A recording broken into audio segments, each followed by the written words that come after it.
at my parents' house for the holidays, but if Jim Carrey thought this movie was important enough to leave retirement, then I can make a video on it. So, Sonic 3 came out. I have been pretty publicly hyped for this movie, and for the franchise in general. I think it's a real comeback for video game movies, but of course I'm gonna give my honest thoughts on whether or not I think this is a good movie outright. And I think, if nothing else, it's a very, very interesting movie. Since it's the year of Shadow, we've been seeing a lot of development and content for Shadow, and I absolutely love it. I love Shadow, I love his backstory, I love his content. I think they've been doing a really great job this year. So does this movie finish it all out nicely? Especially when Shadows has always been one of the harder characters to characterize. He's gone through a lot of mischaracterizations in a lot of people's eyes, and he also is the hardest character to show on screen without having to censor things. This movie was clearly aimed at children, which isn't a problem.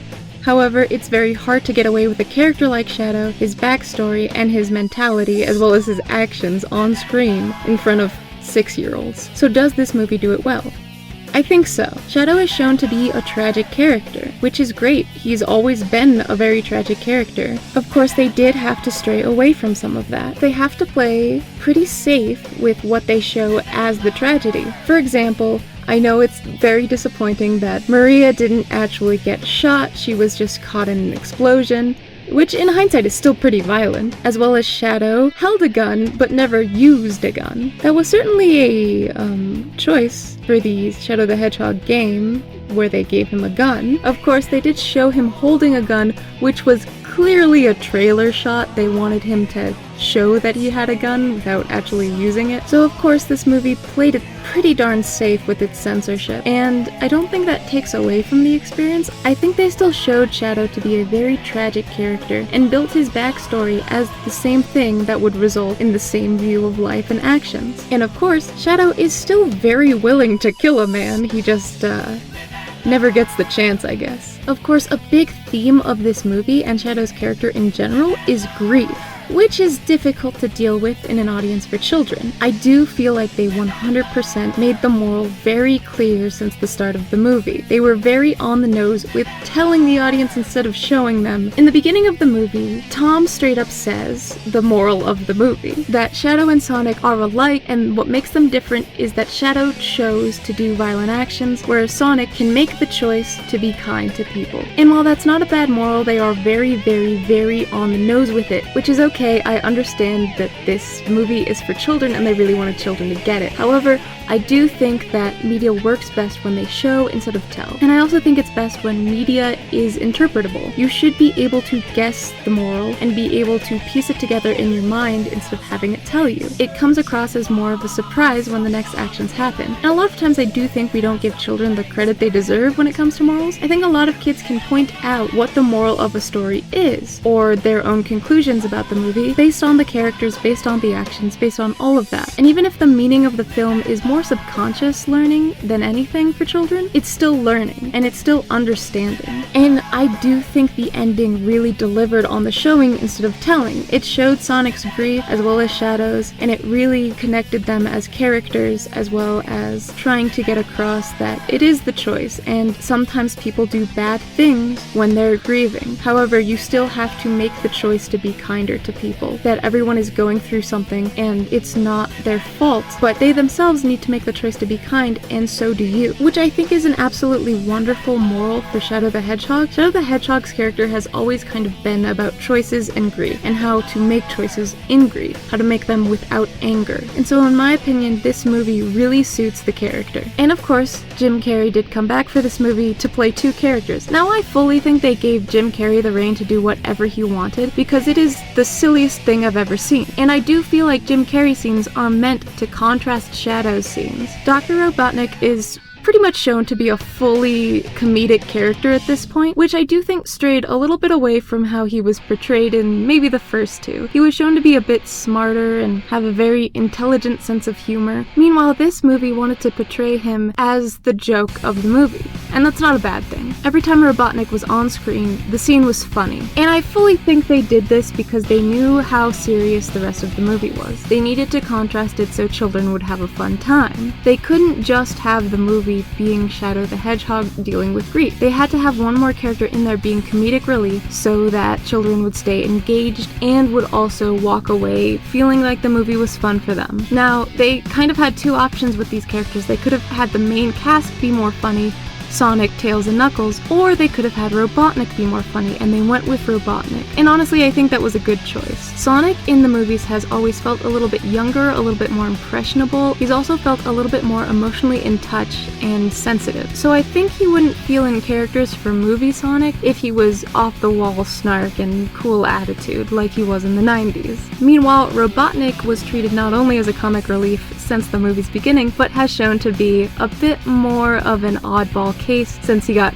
trapped in another dimension and went a little bit insane during that time. And I think this was a good choice because really, you had two antagonists in this film. Well, three, but I'm really going to count the Robotniks as the same antagonist. Shadow was a much more serious antagonist, and I dare call him the main antagonist because he was such a big deal in the story. Sure, he didn't put the evil scheme into play, but he was much more personable with Sonic, and he dealt with them much more head-on. They had way more interactions, and he felt like a much more serious threat. Meanwhile, the Robotniks kind of switched into the secondary role. They were more supporting characters of Shadow. Not to mention, they actually gave Robotnik a bit of a good send-off. I didn't really like how they killed him off in the second film. It felt very rushed because they knew Jim Carrey was going to retire, and he didn't really get a proper send-off. It was just Disney villain falling off a cliff.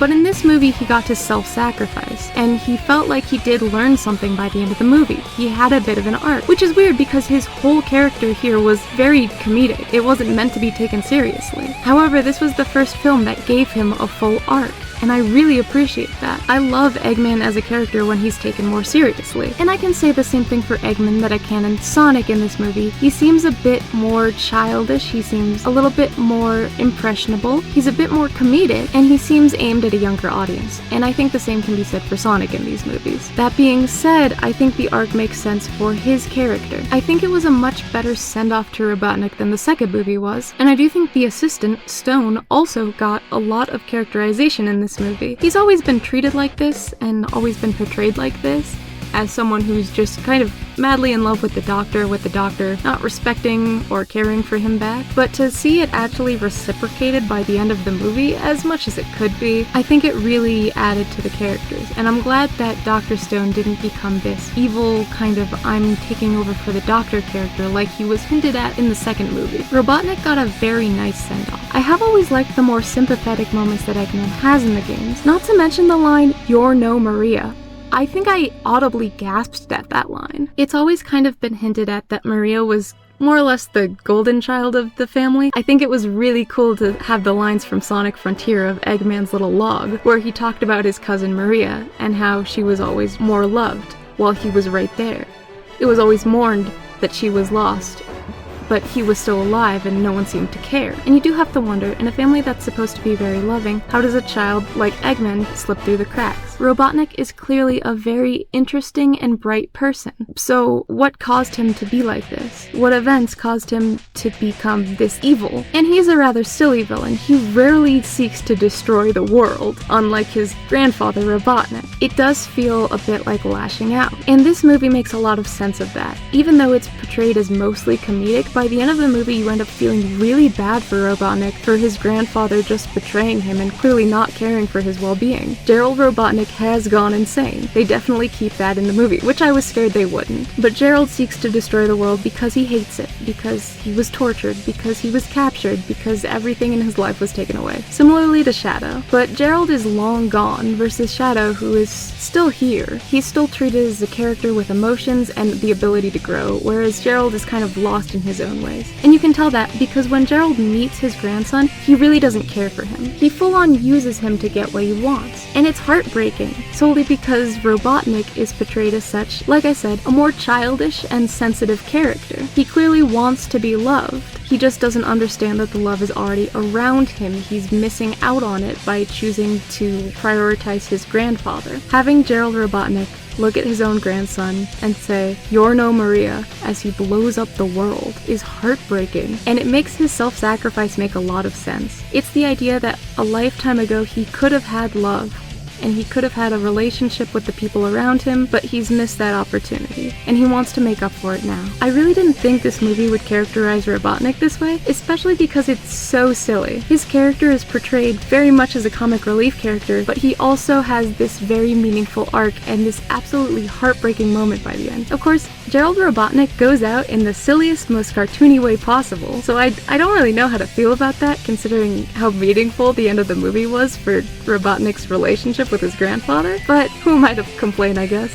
But with that being said, I also really like the themes of this story. I feel like Sonic and grief is something that isn't tackled in most Sonic games, so it was interesting to see it in play. Now, of course, it's hard to take that seriously when the character isn't actually dead, walks out with a sling at the end of the movie, but it's very interesting. This theme wasn't talked about in Sonic Adventure 2. Instead, it focused on Shadow's story versus Sonic's quest to save the world, which is fine, but I do think it's an interesting spin to have them be more directly foils to each other. And I do think it's very interesting to characterize Shadow, especially to children, as someone who had bad things happen to him but isn't a bad guy. It's very easy to see a black and red hedgehog on screen and think, oh yeah, evil guy. He's holding a gun. He's not good. And of course Sonic fans know that he's a very sympathetic character, but I do think it's interesting to call this his experience on Earth, and to have it contrasted with Sonic's experience on Earth. That Sonic has been given a good family, has been given good experiences, and has had hardships, but has overall had love and friendship. Meanwhile, Shadow had love and friendship and lost it,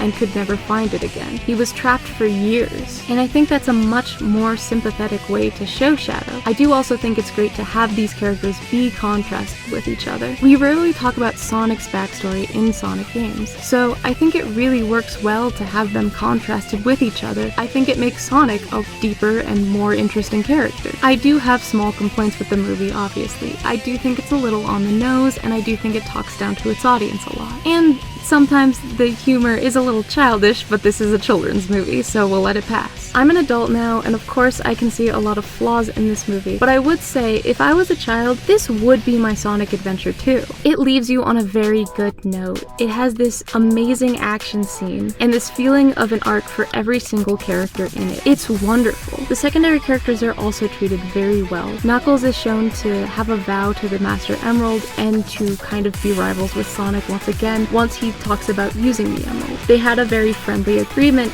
and both butt heads for very understandable reasons. Sonic because he's grieving and he really wants to save the people he loves, and Knuckles because he's made this vow and that's always been his priority. He can't believe that he and Sonic would have this understanding of this agreement and then he would all of a sudden take it back for some reason. It's very understandable for both of their characters. And then having Tails be kind of a mediator character who really just wants what's best and doesn't want any conflict, I think that works really well for him. It shows him less as a scaredy cat who needs help and more as someone who just really doesn't like conflict and would really want a peaceful solution to everything where everyone can work it out. There was also something that I thought was interesting. I really thought this movie would be the end of a trilogy and that's how they would end it off, but apparently not, which I do have mixed feelings on. This might have been a nice way to just end the series, considering their main villain is gone and their secondary one has kind of been given this nice self-sacrifice, and I know he comes back, but still. But just as I was really thinking that this movie really didn't need another one, as I saw the end credit scene, they put Amy in it. And I will say, while I still stand by the fact that I don't think it needs another one, by the end of the movie I was thinking, wow, this is really targeted towards young boys. Which I understand, it's a Sonic film, and Sonic has always kind of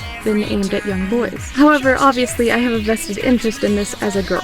I think it's really meaningful to see representation of women, and I also think it's wonderful to see women in action movies and movies that are more orientated at boys. I like having female friendships in more male movies. I think it's very meaningful, and it makes me feel like I belong in these spaces instead of making me feel like the odd one out. When I grew up, I was into a lot of more male-orientated media. I loved action, and I loved the male characters in a lot of media. And that made it hard when there were no female characters in media that I could relate to, or understand, or feel like they were part of the group. So I'm very, very happy that they're bringing a female character in. I understand they kind of had to, given who else are you gonna bring in at this point, but still, I really appreciate it. And I also appreciate how she's immediately shown as competent. This is very different from her origins in Sonic CD, where she's immediately shown being kidnapped. But Amy has come a long way as a character since then, so I'm glad that they're keeping up with that. I don't know how I feel about Sonic 4 yet.